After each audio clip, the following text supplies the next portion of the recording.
Lahore high court کا پنجاب میں 90 روز کے اندر الیکشن کروانے کا حکم۔ تحریری فیصلے کے مطابق واضح نہیں کہ اسمبلی تحلیل پر انتخابات کی تاریخ کس نے دینی ہے۔ الیکشن کمیشن گورنر سے مشاورت کرے اور شیڈیول جاری کرے۔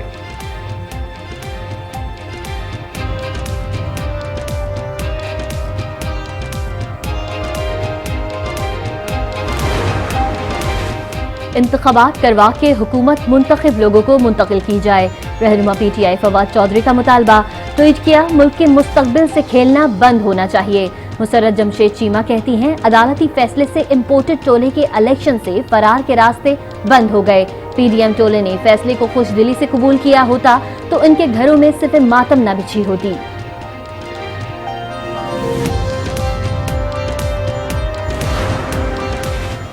پنجاب میں بروقت الیکشن کے لیے گورنر اور الیکشن کمیشن کو نوٹس بھجوا دیا گیا۔ نوٹس شہری کی جانب سے بھیجا گیا۔ وطن کے مطابق الیکشن کروانے کی آئینی مدت ختم ہو رہی ہے۔ بروقت الیکشن کا انعقاد آئین و قانون کی منشا ہے۔ وزیر اعظم نے لاہور میں باب پاکستان کا افتتاح کر دیا۔ والٹن روڈ کی توسیع کے منصوبے کا سنگ بنیاد رکھا گیا۔ وزیر اعظم شہباز شریف نے تقریب سے خطاب میں کہا، یہ تاریخی مقام مہاجرین کی عظیم قربانیوں کی یاد دلاتا ہے۔ ان مسلمانوں نے اپنے راستے میں خون کے دریا عبور کیے، قتل و غارت کا بازار گرم کیا گیا، اس کی مثال نہیں ملتی۔ ان قربانیوں کے بعد مملکت خداداد وجود میں آئی۔ والٹن کے مقام پر مقامی لوگوں نے انصار مدینہ کی یاد تازہ کی۔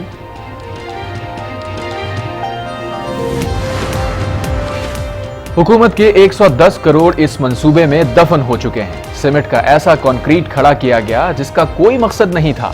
سعد رفیق کا باب پاکستان کی افتتاحی تقریب میں اظہار خیال۔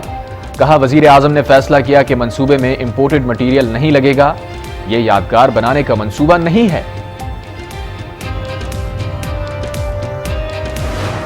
پی ٹی آئی کی سیاست جو ہے وہ بہت بالکل ہی جہاں پر لگتا ہے کہ سمجھ میں آنا شروع ہو گئی ہے، وہیں وہ کوئی الگ سے یو ٹرن مارتے ہیں پھر، تو ہمیں تو بالکل سمجھ میں نہیں آ رہی ہے پی ٹی آئی کی سیاست۔ میں ضرور عمران خان صاحب سے کہوں گا کہ اس ملک کا سوچیں خدا را۔ پی ٹی آئی کی سیاست ہمیں سمجھ نہیں آتی، جب لگتا ہے سمجھنے لگے ہیں تو یہ لوگ یو ٹرن لے لیتے ہیں۔ مصطفیٰ کمال کی میڈیا سے گفتگو۔ کہا، اگر آج عمران خان وزیر اعظم سے ملاقات کریں تو صورتحال تبدیل ہو جائے گی۔ انا کی جنگ بنا لی گئی ہے، اگر آپ کی انا جیت بھی گئی اور ملک ہار گیا تو کیا فائدہ؟ کہا، ہم نے کراچی میں کام کر کے دکھایا تھا، آج شہر تباہ و برباد ہے۔ ہم الیکشن سے باہر رہ کر بھی کراچی کو جتوائیں گے، جو کہہ رہے ہیں کر کے دکھائیں گے۔ کراچی کے شہری جلد خوشخبری سنیں گے۔ پشاور کے ڈسٹرکٹ اینڈ سیشن جج سید اصغر شاہ پر کرپشن کا الزام۔ ہائی کورٹ نے جج سید اصغر شاہ کو عہدے سے برطرف کر دیا۔ اعلامیے کے مطابق کئی نوٹسز دیے لیکن جج اپنی بے گناہی ثابت نہ کر سکے۔ جج نے قومی خزانے کو 15 ملین کا نقصان پہنچایا تھا۔ ترکی اور شام میں زلزلے کے بعد دل دہلا دینے والے مناظر۔ اموات 25,000 تک جا پہنچی، 80,000 سے زائد زخمی۔ مختلف شہروں میں ٹینٹ سینٹر قائم۔ پاکستان سمیت 70 ممالک سے امداد کی فراہمی کا سلسلہ جاری۔ ترکیہ اور شام میں ہولناک زلزلے کے 5 روز بعد بھی زندگی کی امید باقی۔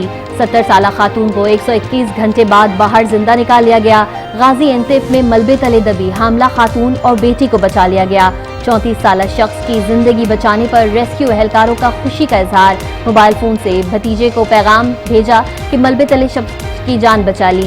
ملبے تلے دبے 33 سالہ نوجوان کا کزن کو میسج موصول۔ ریسکیو ٹیموں نے مقام کا تعین کر کے باہر نکال لیا۔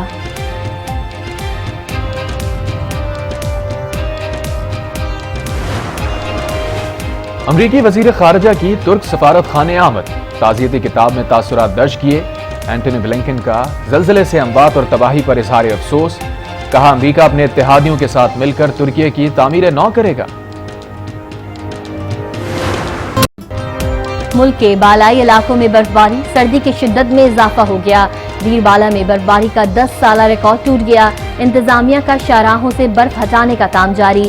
مقامی افراد گھروں کی چھتوں سے برف ہٹانے میں مصروف۔ آزاد کشمیر میں برفانی تودے گرنے سے بند ہونے والی سڑکیں تاحال بحال نہ ہو سکیں۔ وادی نیلم اور وادی لیپا کا زمینی رابطہ 3 روز سے منقطع ہے۔